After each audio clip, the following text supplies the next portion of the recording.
Welcome to Grapple Arts Radio. Good morning, everyone. Stephan Kesting here. I'm here with my friend Jarlo Ilano, and what we're going to start out talking about today, Lord knows where we're going to end up, but we're going to start out talking about the Filipino martial arts, more of a self-defense aspect. You've also got a background in jiu-jitsu, so we can wrap some of that in and just talk about training methods and how all this stuff works kind of in real life as opposed to super flowery. So let's just really quickly give the guys a quick overview of your background in the martial arts, just so they know where you're coming from. Okay. Well, first, thanks for having me on. I really appreciate it. You know, it's my pleasure. I know I'm going to enjoy this conversation, so it's a selfish one. Yeah. We first met, like a few years ago at Guru Dance. Yeah. Yeah, one of Guru Dance seminars. Daniel Santo. Yeah, it was awesome. From my background, primarily, I'm under Burton Richardson, and I started with him in 2004. So I have instructorships with him in his MMA for the street, what he calls MMA for the street, BJJ for the street. I'm a purple under him.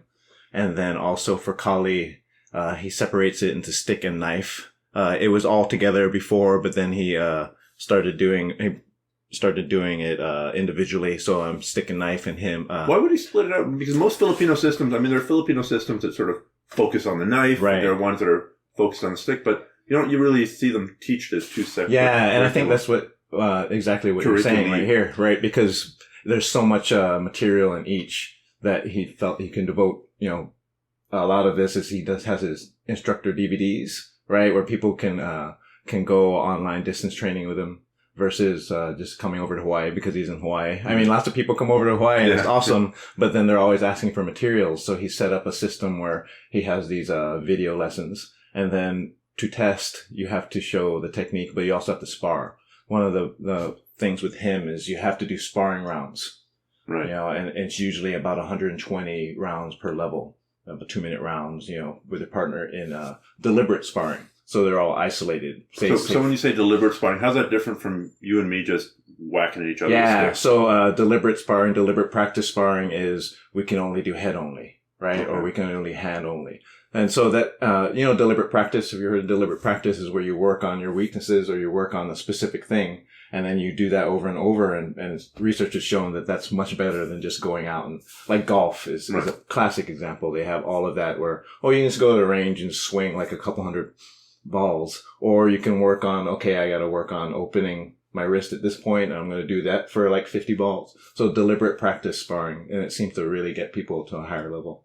It's funny because golf is always my whipping boy for the sport that I will never, ever, ever do. But then if you catch me at the right moment, I'll admit that the way that they train is the way that maybe the rest of us should train, because they get so focused on the position of the little finger relative to the position of the ring finger, and I don't really know anything about that. Right. But that's the same thing. It's like in jiu-jitsu where, say, you're working on side control, right? And you're like, okay, I'm going to go side control escapes. So you have positional rounds where you're like, okay, I'm on bottom, I'm going to keep going. If I get out, then we reset. So that's, basically how we applied it to Kali. Yeah. And if two people are listening to two jiu-jitsu guys talk, the guy might go, I had this huge breakthrough. I switched my grip from, 1 inch up the collar to 1.5 inches or 2 inches up the collar. Right. And they're looking at you like you're on drugs. Right, exactly. Because if you don't understand the nuance there. Right. And you only get those nuances through those reps. You got to put in your reps. So the deliberate practice method we found has just been the best.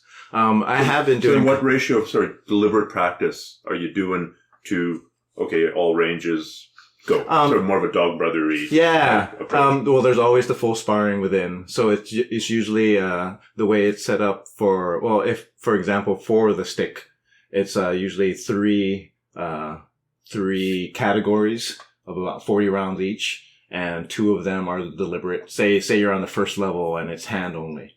And then, leg only. So you can hit me in the hand, I can hit you in the hand, and can't hit any other target. Yeah. And so it's like jab only sparring, right? Or right cross only sparring, which is interesting. I've been doing more Muay Thai lately, and my Muay Thai teacher is the same way. We warm up jab only sparring, right cross only sparring, right kick only sparring. Mm-hmm. So it's across the arts. People already know that this is it. And so we do about a third for that, and then, the third, 2/3 for deliberate, and then a third for just full sparring, dog brother style. I did do some Kali before, meeting Burton. So when I was younger, I was in the Philippines. I did, Lapu-Lapu Arnis, Eskrima. I did modern Arnis, when I was a kid too, but nothing. Modern arnest has to be the biggest arnest. Yes. Everyone's done it. Yeah, I think Presses did a really good job with, getting it into the PE school system in the Philippines. Oh, that's how he did it. I didn't know that. Yeah, and then he, getting an army of instructors to take it all over the world. Right, and then he did really well in the beginning of getting into karate schools. Right, and it's like, oh, here's a stick fighting program that you guys can do. And, and he really appealed to them because he had the uniforms, right? Yeah. Everybody loves the uniforms and belts, and that's not, part of traditional Filipino martial arts, but that's fine. People like levels and it works well. Right. And so, so I did that, but not really any of the fighting, really hard fighting until I trained with Burton. And then, of course, we did all of the rattan sparring, kind of Dog Brothers sparring. For people who are listening who don't know what Dog Brothers sparring is, can you just they could Google or YouTube Dog Brothers sparring, but why don't you give them a quick maybe they're driving, they shouldn't. When was that? It was in the late 80s, back in the Inosano Academy, there was Mark Denny and Eric Noss and my teacher Burton, Arlen Sanford. Those guys got together and were just like, we want to see if we're going to kill each other with these, with these techniques. And so Dog Brothers stick fighting, and they first called it real contact stick fighting. And if you can find that first series of videos, oh man, you should totally, they were the best. I mean, it was just an eye opener for everybody, especially Eric Noss's. The way he could swing a stick is just unbelievable. And he still can. I heard he's still teaching and he's still just killing people. And it's awesome. What it is just, it's no holds barred. So you work your kali, you work your stick fighting, but you can also, it'll go into the clinch, it'll go into the ground. They're typically wearing fencing helmets, a cup, and the gloves. And light gloves. Yeah. So the whole thing too is like, oh, don't get all padded up, because one of the worst things, I hate to poo-poo on tournaments, but one of the worst things is just getting too padded up, and then you go in and you take a hit to get a hit. And that's definitely not the way you should be practicing. No. I've seen that video footage of those guys doing the, Kali in quotation marks tournament sparring. It's basically two guys standing in front of each other, padded like the Michelin Man. Right. And abanicoing, basically flip-flopping their stick as fast as they can. I don't even know how you judge that. Right. It's whoever gets most sticks, hits in. And so again, that's sport, and it could be good for like attributes like speed and all that, but it's not really. It develops some terrible combative habits. Yes. Right. You don't want to take a hit to the head and then you get, whoever gets there first. But yeah, Dog Brothers style. And then, there's lots of people doing it now. Yeah. It's awesome. Yeah. So they went just full balls out, full contact with a hard rattan stick. And then they also, they were testing, single stick against staff. Right. I thought those were nunchucks great. Against, frying pans. No, you're kidding. Nope. I saw. Oh, good Lord. Yeah, it was awesome. I loved it. Up in Vancouver, where you're at, I've trained with a few people. Ed Wong, who's one of my CLAT teachers now, and also Brett Sims, who's over with Maelstrom. There was the Beat the Crap Out of Cancer event. I didn't get to go this past year, but I went a year ago, last November, and I had a really nice couple matches with all those people over there, and we did aluminum swords. So I had an aluminum sword match, and I had an aluminum knife match with my friend Rob. Again, just with the fencing helmet. Yeah, just with a fencing helmet, light gloves. And it was great. I mean, the atmosphere was, you would think, oh, we're all there trying to kill each other. But I was just talking to a friend the other day. It's like, well, it was it was a cancer charity thing. Everybody liked each other. We all had respect for each other. So I think that helped quite a bit. But still, if you're going to get hurt, you might as well get hurt by a friend. Right. And it was exactly it. And I had an injury to my left wrist that didn't get better for 5 months. I was like, well, it was for the kids. It was for the kids. It's for but that kind of thing, I think it's interesting. You think, oh, what? These guys are just Neanderthals, just banging on each other. But, as we were talking earlier, a lot of this is for me, it's cultural. It's my history. It's where my parents are from. Right. And, you were born in North America. Yeah, I was born in, Virginia. My dad was in the Navy. Okay. Right. And so we're over here. They're actually back in the Philippines. Continuing the long tradition of Filipinos in the Navy. Yeah, it's pretty common, right? In the various navies of the world. All of that stuff, it's part of our history, and it's why it's important for me to pass it on. Plus, it is combatively. If you do the right drills, you look at it with the right mindset, it really is important. It's funny. Just the other day, I was talking with somebody. We were talking about knockout points on the head, And I published a little YouTube video there basically saying that there are 3 better places. I mean, if you hit somebody hard enough anywhere in the head, you'll knock them out. Right. But there are 3 better places to knock people out. And then somebody was saying, well, what about the back of the head? And that brought to mind the Dog Brothers sparring, because I was sparring with Loki Jorgensen, who's kind of the head of the Maelstrom martial art. Yeah, he's great. School that you were doing that event with. And he and I were sparring, I think it was in a schoolyard once, and he came and rushed me. And I turned away a little bit, backed up a little bit, and he clocked me across the back of the head, the part of the head that's not protected by the rim of the fencing mask, nor the clip on the back. Oh, no. So he just landed a really solid shot on that back quarter of the skull. And I said, stop. And then I started bawling. I started crying my guts out. I was the saddest I had ever been. It was like you told me my entire family had just been murdered. And after about 15 seconds, there was a click, a physiological click, a neurological click, and all of a sudden I felt fine again. Like I went from happy and excited sparring to completely distraught for 15 seconds to kind of confused. Like, what the hell was that? It's like, okay, I think we should stop for the rest of the day. So that was I did a fair bit of Dog Brothers sparring. Awesome. But that was the weirdest experience I ever had with, getting some neurological switch flipped in my brain. The body is a weird thing, especially when we're hitting each other in the head. We're taking the most complex object in the known universe and trying to beat it into submission with sticks. Man. Yeah, Loki's great. He did a spear versus something demo at that event, and man, he was great. Have you guys played much with those electroshock knives? Yeah, Burton has those shock knives, and when we were in Hawaii, we played with it, and yeah. What's it like? I want to play with them. Yeah, it's have you ever been tased? Not that I'll admit to. My probation officer doesn't want me to talk about it. I've never been tased. I've never been tased, but I've heard it's similar to that because we had a friend I've done my own electrical wiring on it. Right. We've had a friend that's been tased before, and he said it's quite. But also, it doesn't even have to touch you. You just have to be like, you could even be within a couple of inches of it, and the shock arc will be there. So yes, painful. Painful. Yes. Painful. But it's also those shock knives, and there might be other brands now, but the shock knives, they have a button. So you have to hold it down. Say you're sparring, you don't really hold it down the whole time. You can try to. So it's relatively safe because once a guy gets you, he can let go of the button. But maybe if you're grappling, you're on top of it, you can't have the button. But that's funny. Shelton, one of my training partners, one of the other instructors under Burton, he's crazy. He and his friends used to use cattle prods. Oh, good Lord. And, they're plugged in. And right. Yeah, the story is designed to go through a quarter inch of leather and a bunch of hair on the human body. I don't think we need to take it that far, but, in terms of testing out what really works. Hit me twice with that and I will tell you anything. Oh my gosh. So yeah, I mean, martial arts are kind of weird. We've all tried different things, I think. So when some people see Kali or Eskrima or Arnest, it's amazing how complicated and floral it can get. I mean, we take a look at how fancy unarmed martial arts can get. Right. And now you add in this extra limb that can be transferred from hand to hand, thrown in the air, waved in the air, used as an extra joint. And it can get really complicated really fast. Yes.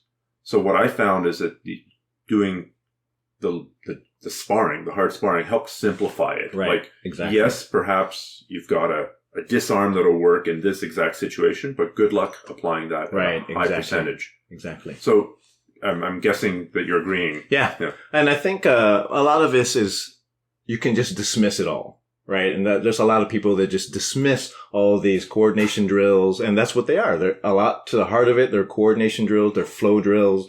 That you're talking about the fancy things, the fancy things that you see and people think is the majority of the Filipino martial arts. But I think people miss the context of it. So that it has to come from somewhere. So either it's made up, and some of it is, but some of it has kind of come down, and we've lost the context of it. Mm-hmm. And so, in particular, one of the really, I think, beauties of Filipino martial arts is they have if this happens, then we can do this approach. so that you can break down even a simple thing like a number one block to a number one block attack. And they're like, okay, so if it's a little bit higher, I can go underneath, right, with my hand. If it's a little bit lower, I got to go over on top because, it's just simple things like that. Right. I can go in the sectoring thing where, okay, if I block it a certain way, but my angle is that I'm more to my left, then yes, I should push down and in, right? Mm-hmm. These type of things, if you break it down like that, it makes sense.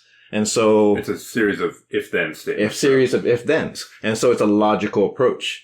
But then if you take that out of context and you have these, what are essentially look like patty cake drills, and where two people are standing in front doing right, and doing it fast and the distance is all, and again, not to denigrate them. I mean, there's a reason why they're there and it's to get a lot of reps. But if you don't have that intent, if you've never had a stick swung at you as hard as you can, you're not going to have that sense of distance. You're not going to understand what these components are.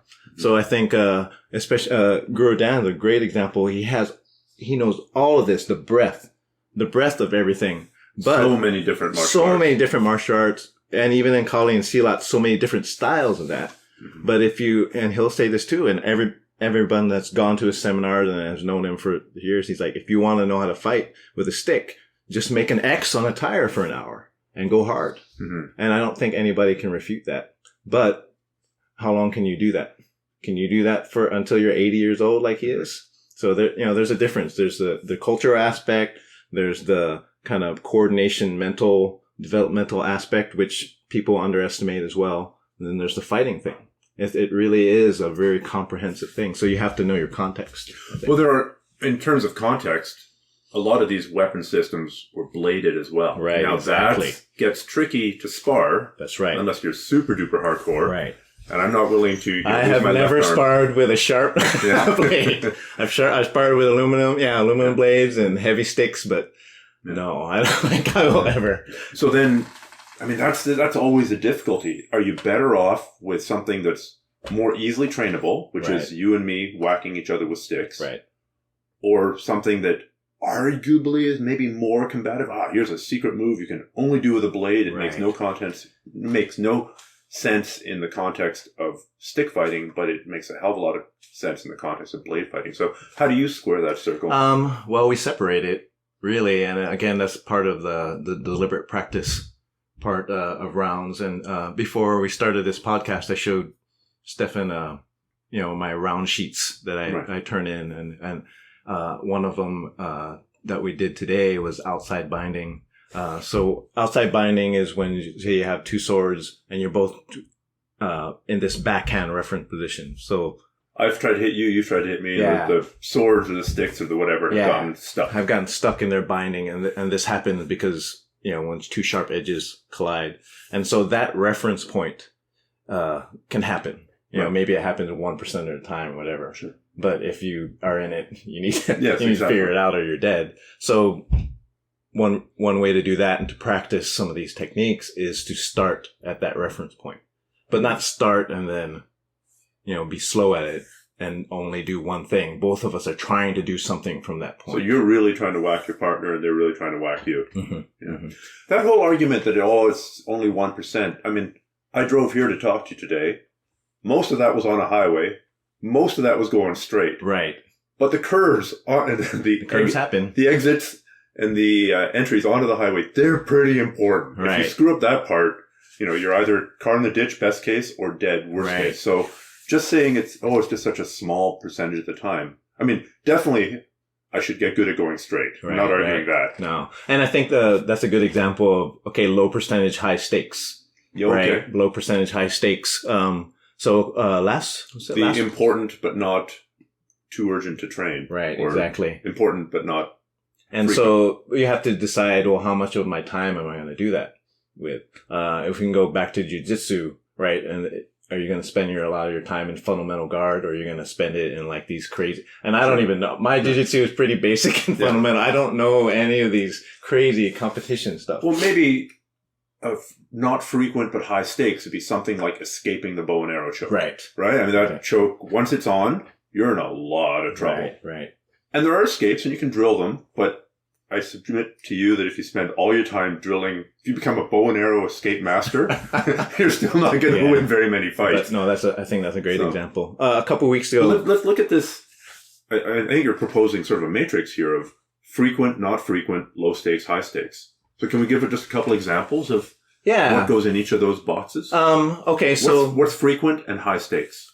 Frequent and high stakes is in a stick fighting context. In a stick fighting, it's being in largo and being in long distance. Okay. Right? Every fight gonna start with some kind of entry point. Right? And so that's why I spend probably like 75% of my class. Okay, we need to practice hitting the hand, closest weapon, the closest target kind of stuff. We need to practice distance and timing and footwork to get out. Right? As opposed to, say, clinching up where we both have a knife, which is pretty high stakes, but, I don't know. Mm-hmm. I don't know. I've never been in a knife fight, but, those type of things. One can hope. Yeah, one can hope. And then, or someone crashing in on you. That's pretty high percentage, right? Someone's going to be swinging something at you, whether it's a bat. If we were talking blunt weapons, a bat or a pipe or something, they're either going to be kind of outside, just kind of trying to poke at you. Sometimes that happens, or they're going to rush in at you, right? So there's not a lot of that in between stuff where you see a lot of the flow drills. Right. These old Filipinos did, but there's a difference because they needed to have that, say they're in the jungle, the classic thing. They're in the Philippines in the jungle. There's trees around them. When they find somebody, they're already like face to face. Right. That's high stakes, high percentage for them. Right. We talk a lot about, different old old Filipino, fighters, and Leo Hiron was another one that was classic. He tells the story of, before you know it, the Japanese soldier is right there. Yeah, because he was fighting essentially bolo against katana, right, against the Japanese soldiers in World War II. Yeah. So again, it's context. In not even having sticks or anything, what's the most common attack? It's that wild number one punch. Yeah, number one punch, or someone trying to tackle you. Right. So if in talking in terms of, and you had that video out, I think it was last week or 2 weeks, what's the best takedowns, right? Right. And you could also have another one where it's like, what's the best takedown defense? Right. Well, someone is trying to tackle you. You should know how to do that. So I think those are the things. A couple weeks ago, I taught a women's weapons self-defense. So against a knife. And again, that's pretty high stakes, maybe low-ish percentage. But the next week, I saw an article online. These two women, one was a grandma, got killed, and the daughter got seriously injured. The guy attacked them with a carpet knife. They were in doing work for them, attacked them with a knife. Mm-hmm. So high stakes, maybe low percentage, but you only have one chance. I want to do a video in the next couple of months. I want to take somebody who doesn't have any knife training, and I want to teach them some super basic stuff, maybe 2 or 3 moves, and then I want to see if I can debunk this whole, especially for women, be careful of pulling a knife because they're just going to take it away from you and use it. Right. And I think if you know just a tiny bit, that becomes really difficult. Yes. Like, yes, if you stand out there like a fencer, right, with the knife hand forward and your arm fully extended. Exactly it. Then you'll. Yeah, that's part of that was actually part of my, part of the thing I taught a couple of weeks ago. It's like, okay, now if you want to carry a knife, and it really only takes 5 minutes. I can show you I can show you what it is, and you can see it, and it's like, okay, right. We've solved that problem. Right. Next. Right. But again, would you want to just do that for the rest of your life kind of thing? No, but right. I mean, it's also an 80-20 analysis because sure, there are some people who can totally go down rabbit holes. I mean, I've gone down some pretty major martial art rabbit holes studying some really obscure aspects of some really obscure martial arts. And I'm sure you've done the same thing too. And that's just part of the game. But for most people, they just want, to learn that 20% that works 80% of the time. Right, so like, what's the high percentage? And I think that's a really good example because there's us who are like lifelong martial artists. We're going to be doing this forever. And yes, we can play with a lot of these things, but we still have our base, our foundation. Mm-hmm. Then you have people that come to our gym over here in Seattle. I teach out of Guardian. My friend Adam owns it. And they just either want to learn self-defense for a little bit, or, it's exercise, but they're not really into the minutia of it, that we're talking about. Yeah.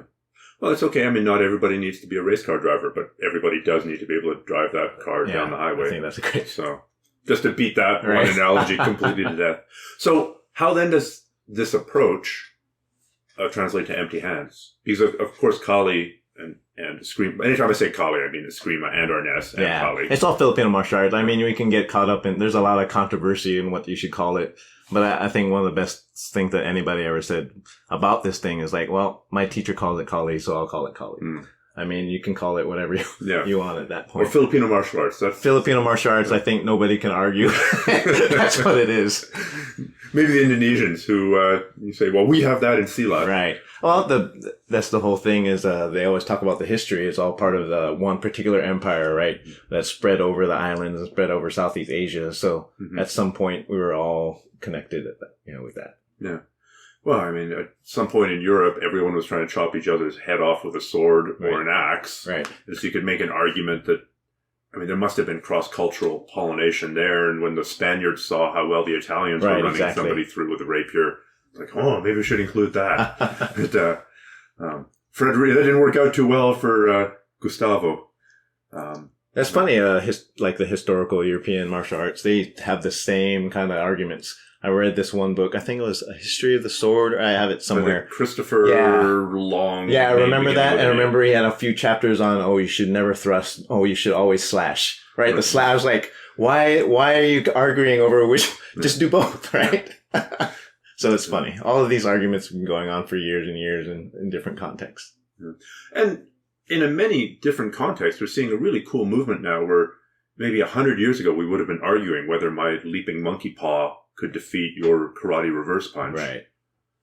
Now we're kind of getting some answers. I mean, if you put boxing gloves onto a Choi Lei foot guy and a Wing Chun guy, two kung fu systems that are about as different looking as you can have, and you let them punch each other, it's going to very quickly converge to something that looks like bad boxing. Right, exactly. It doesn't take that long for them to throw out maybe they'll save their, straight blast once in a while. Right. But most of it's going to look like bad boxing. Yeah, I think so. Especially in the beginning when you that's an example of maybe they were only used to fighting people within their own style type of thing. The UFC was just that big groundbreaking thing. Right, you had the ninjas versus the Savate people, right? You had jiu-jitsu versus everyone.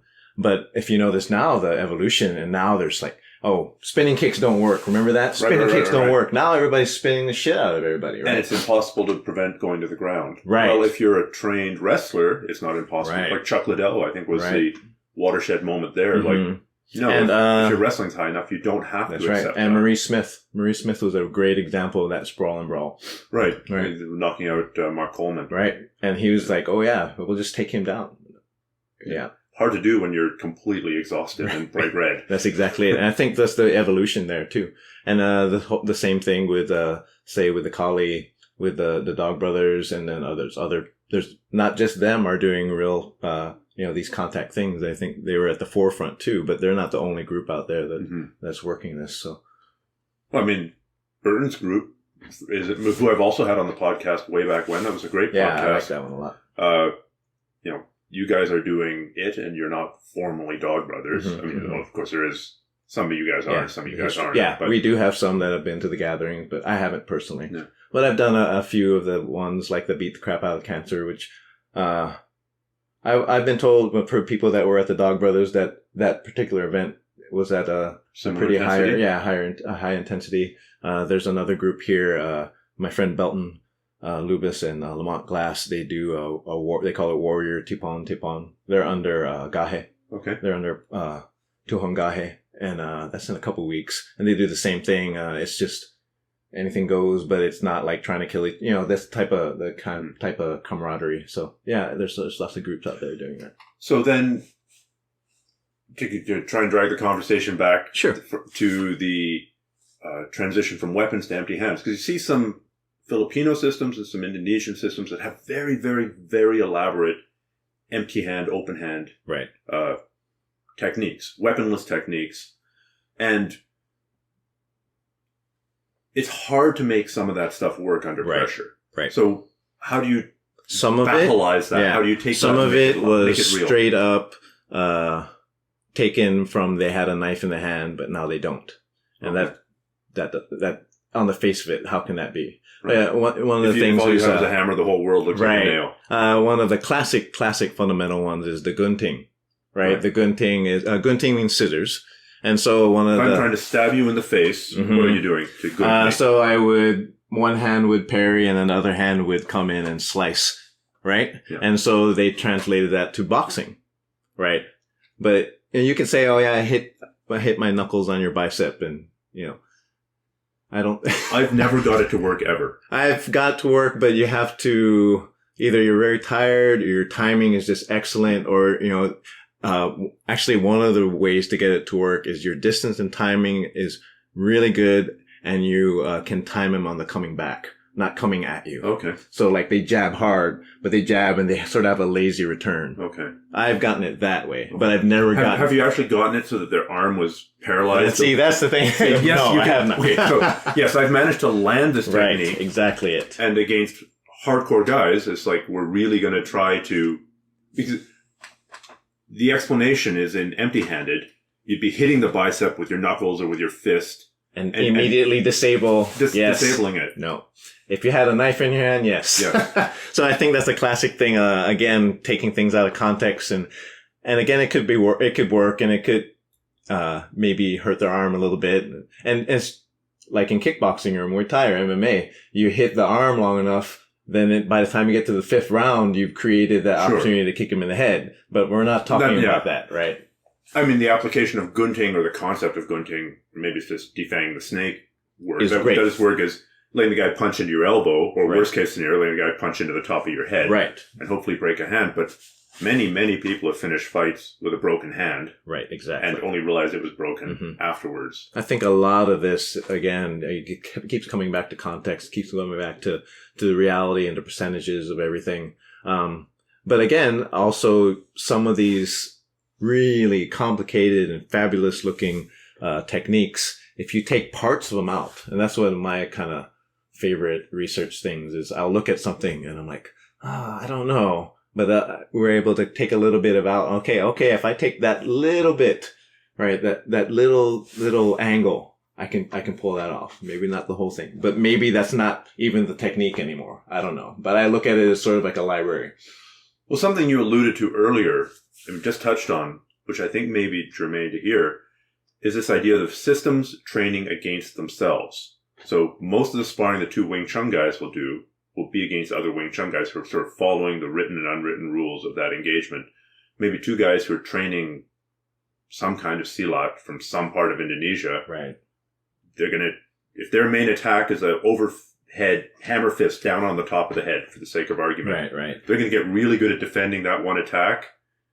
But now when they run into somebody who's from a totally different system, it can be difficult. And then the converse of that is some systems that say, yes, we train explicitly to defeat other systems, and then who the hell knows? Right.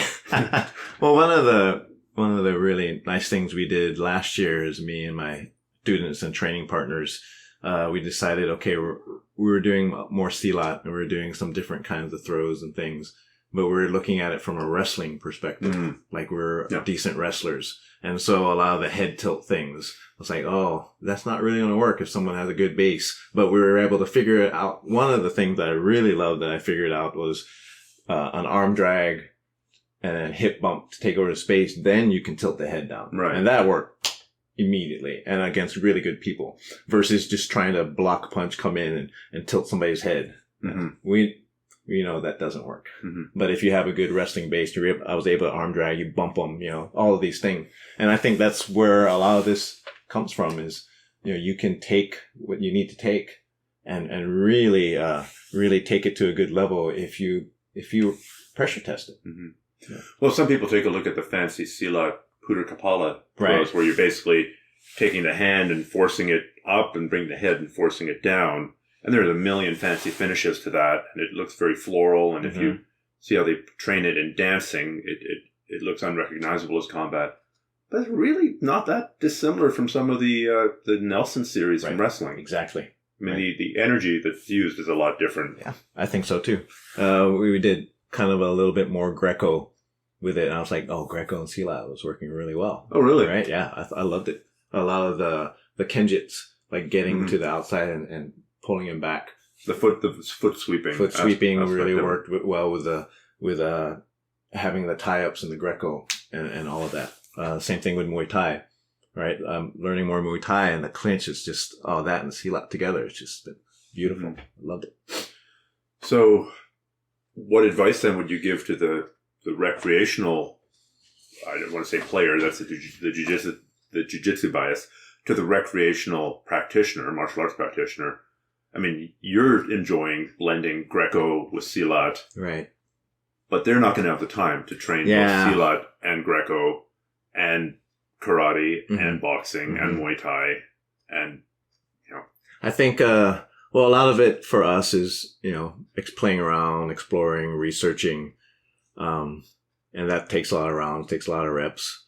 But then we're able to teach it now to our students because we put in that time. And so I would recommend, you have to find a teacher that if you're interested in adding these types of things into it, it's great that you should research it on your own. I'm not saying you shouldn't, but if you don't have the time, it's just like, we go back to driving. Do you want to learn how to drive on your own by just sticking yourself in the car, right? And so, okay, go ahead. That one goes go, and that one goes stop, right? Or when you're 15 years old, I don't think that's the best thing to do. So you get an instructor, you get a driving instructor. So I think so. Some podcasts have got that shtick where at the end of the podcast, they ask everybody the same 5 questions. I had that sprung on me the other day on another podcast. What's your favorite color? It's like weird. Maybe the one question I should ask everybody, but I was definitely going to ask you, is if somebody's looking for a good martial arts school, what should they be looking for? How can they, because there's a ton, you and I would agree, without naming names, but there's a ton of crap out there. There's a ton of delusional instructors. There's a ton of people with personality disorders, people who should not be allowed anywhere near martial arts. Oh my gosh! How do people find a good school? Well, I think you should listen to your gut.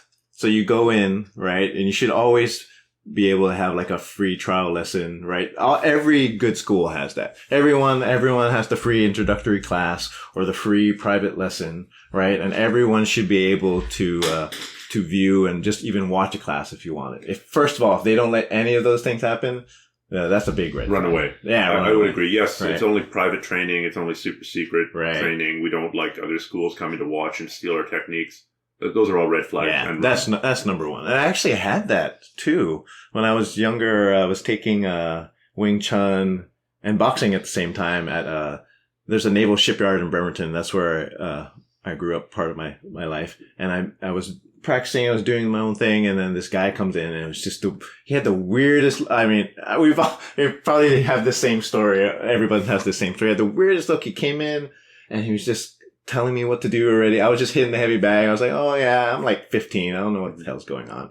And he was just wacky, and he had this weird, he just was weird, right? And he's like telling me all these martial arts things. I'm like, I would not practice with this guy. And I was naive and young, and I already knew that. So listen to your gut first, right? And then also look around and see, like, the environment already should be apparent when you're in there. And like, oh, is this fun? Is it, everybody says, oh, it doesn't matter. Sometimes they're like, oh, it doesn't matter if you're having fun. The techniques, you're there to have self-defense. I'm like, and then are you going to make it so it's like a chore and you're making yourself go just to get better at something and you hate it? No way. You're going to drop out. Right. So I think those two things. And then also too, you have to look and see, well, are they moving the way you think you would want to move? Right? Are they bashing each other's heads in? Maybe you like that. If you don't like that, probably not school for you type of thing. I think it's really hard. I mean, yes, there's a lot of crazy people out there. There's a lot of crap, but also I think especially in the Northwest, I haven't seen a lot of really terrible schools, and I've known a lot of people, and we have a really good vibe around here, I think. Yeah, I would agree. It seems like the Pacific Northwest is, is pretty solid that way, but maybe it's just the company we keep. Maybe too. Of course, because our tastes are completely impeccable. Right. Unimpeachable. I think other people are talking the same way about it. Right? Look at those two bald-headed a-holes. Yeah. I remember going to this martial arts school. I was just passing through a city. I had like an hour layover. So I went for a walk around the bus station. This was when I was a young guy. And so there was a kickboxing school. So I went into the kickboxing school, went down the steps, and all on the walls was all these inspirational signs. You know, man who masters himself can master 1,000 enemies, and discipline is the most important aspect, and teach your child to control himself, and he will do well in life, and all these inspirational type posters. And the owner of the school was on the phone, losing his mind. What do you mean the effing t-shirts aren't effing ready? Oh, you're an effing a-hole. I effing hate you. I'm never effing and effing using the F-bomb after F-bomb, losing his mind for about 5 minutes solid on this guy because I gathered he'd ordered some t-shirts and I gathered they weren't ready yet. So just the contrast there, you know, I wasn't looking for a school that particular time, but that would have been a red flag. Right, exactly. Yeah. I think a lot of it is like, okay, you're gonna be wanting to spend some time here, trying to improve yourself, trying to make yourself better. Are these the kind of people you want to be around? Yeah. I think that's a big thing. I think one common pitfall is people, they decide they want to do martial arts. And it's a pain in the butt to pack up and go and visit a martial arts school, right? You gotta budget an hour, maybe half an hour to drive there, an hour to hang out, half an hour to come back. So it's 2 hours of your life. And it's already kind of a scary experience to go through the door of a martial arts school. And, you know, you don't know if they're going to try and capture you and brand you in the forehead with a burning brazier or chop your head off. You don't know. Right. So people, they go and they check out a martial arts school or they sign up, and then they're so relieved that that part is over that now they train there. And maybe they've made a really bad choice. Whereas if, on the other hand, they put the same amount of time in, or they put a couple weeks of time in to check out not only the one martial arts school close to them, but the 6 martial arts schools close to them, they would very quickly get a sense of the local market. Like, oh boy, the first 3 schools I looked at were totally douchey.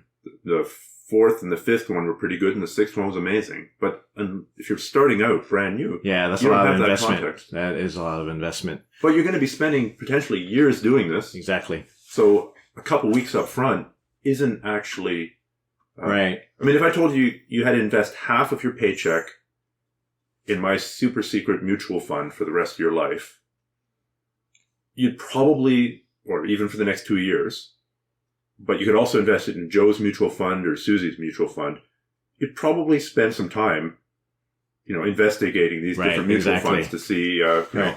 And luckily, I think nowadays, especially with the internet and, you know, Yelp and, you know, Google reviews and all of the word of mouth and Facebook, we can do a little bit of that research a lot more quickly, I think. I mean, reviews are always hard to trust and all that, you know, with the Amazon effect of, you know, outliers. You're either going to get the super advocates are like, oh, this is the best thing in the world, or you're going to get like the disgruntled whatever. But I think, the information is a little bit easier to access now. So yeah, for sure.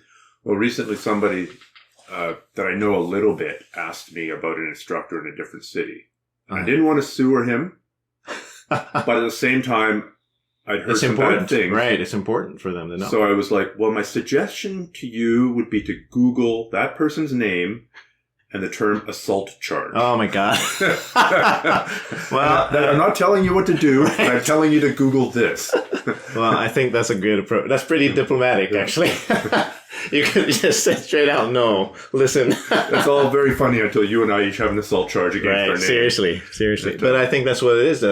And I was actually just talking to Adam, my friend and the owner of the school. He's like... Just to be clear, Adam's not the guy that we were talking about. No, this is totally different. So, and he was saying, yeah, it's so, the community is so much smaller now.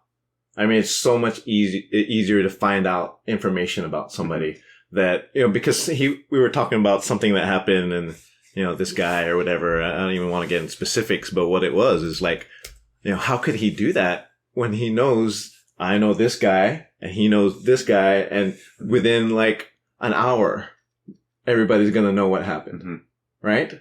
And you can't think that it's where everything is so much. The world is so much smaller now. Mm-hmm. The world is so much smaller now. So it pays off to be a good person. It pays off to have integrity, because it's going to bite you in the ass. Yeah. It really is. Yeah, the payback loop is becoming smaller as well. Super small. Yeah. Okay. Well, I can't think of a better note to end. Be a good person. Be a good person. I think that's good. We can sum up the entire podcast there. Well, thanks so much, Jarlo. Thank you. Really appreciate it. Looking forward to maybe doing this again sometime. Oh, that'd be great. Thanks, Stephan. We just shook hands. We don't know why. Reflex.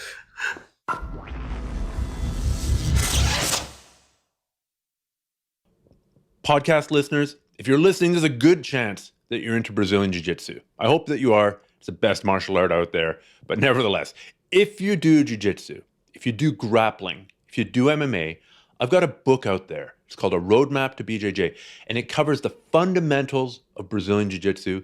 It covers the techniques and the positions. It's got checklists. It's a super useful resource, and it's completely free.